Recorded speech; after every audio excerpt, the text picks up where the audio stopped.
let's get started with Project 9. This starts to extend our possibilities for three-dimensional rendering.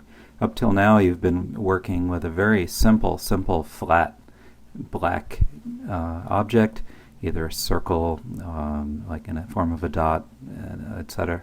And in the last project, number 8, we tried some color fills, and I encouraged you to try some layer effects as well, to have fun with it. So let's see here, if I move Photoshop out of the way, good. Here's Project 9. Artists, since the beginning of time, have been able to render 3 dimensions through shading of light and shadow.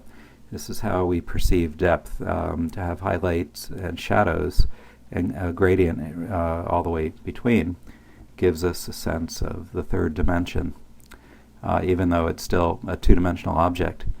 We're looking at one of the projects that Robin Thomas, who got married and is now Robin Lascone, did for the class, and she put up a portfolio of her designs. If you click the link over on SmugMug,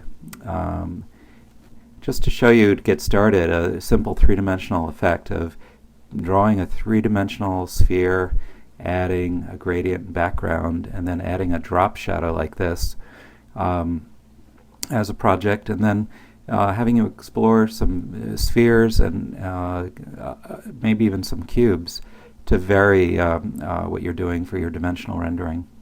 So okay, let's get started. Let's bring Photoshop back in here, and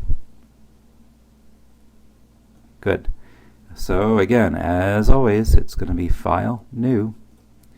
You can keep it to a square, or if you want to make it rectangular, we could go with 5 by 7 if you want, by 72, and that's a rectangle, 5 by 7 inches. Okay, and so what we need is 3 layers. We're going to put the background gradient on the background layer. We're going to click Add a New Layer for the sphere itself, and click Add a New Layer for the shadow layer. So let's get started. Taking the elliptical marquee tool, I'm going to click by holding and drag, holding down Shift and Alt. That way I can start in the center and get a fairly decent sized circle here. Now, hiding under the paint bucket, and GIMP has a tool that's called the gradient tool elsewhere, we're going to choose the gradient tool, and notice up in the options bar here that there's options. Notice that the gradient right now is magenta to white, and that's because it's creating a blend from the foreground color to the background color. If I click this little default, it'll go black to white again. We'll start out using just black and white. This linear gradient means that it's going to draw a gradient in a straight line. The radial gradient means it's going to create a circular gradient. That's the second button in. There are other gradient tools in here if you want to play with those as well. I'm going to put white in the foreground, black in the background. And that means as I click and drag, I'm going to click foreground or white to black background. So I'm going to, by sort of this convention here, I'm just doing it like that, clicking in the upper left. So my light source is in the upper left also. And okay, so deselect. Okay, back to layers. That happened to go on layer 2. It doesn't matter. Pause this. I have a phone call. Okay, phone call over. I'm back. So as I was saying before I was rudely interrupted here, I'm switching to a new blank layer now, so I click on it, and I'm going to put my shadow on that. So click the circle marquee tool, and I'm pulling an ellipse this time. And I want to fill that with black, so let me put black in the foreground, grab my paint bucket, dump it in, just like that, and deselect, Control D.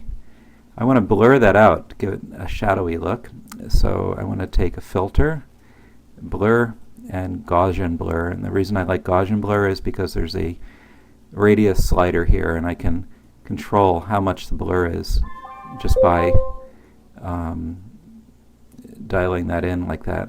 I'll say OK.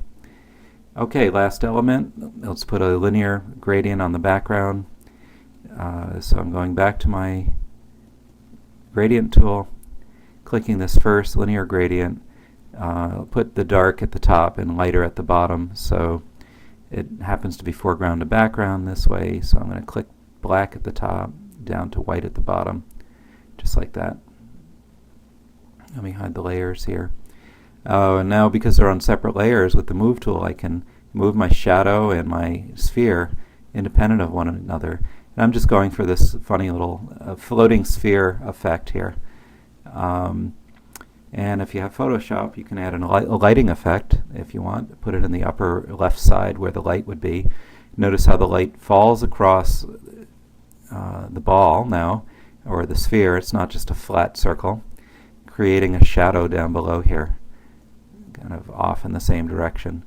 So that's filter, render, lighting effects. Nope, lens flare, I'm sorry, lens flare. And it says where do we put the lens flare, so I'm dragging it to the upper left-hand corner. And I must be off the frame a little bit. Let's see, layers, just to make sure I put it on the right layer. Let's do that again.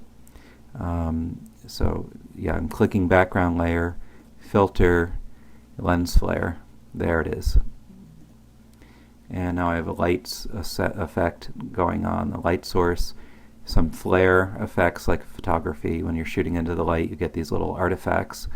We have a highlight, a shadow cast down here, and a shadow side to the ball. If you wanted to crop this a little at this point, I think I could take away a little of the excess. Oops, it's set to a square. So let me get this out of here. Off and off. Okay. And tighten that up. Layer, flatten as always, and file, save as, choose JPEG. Okay, for variations, try multiple spheres, try reducing the opacity between spheres. There's another phone call. So have fun with this, and we'll see you in the next movie.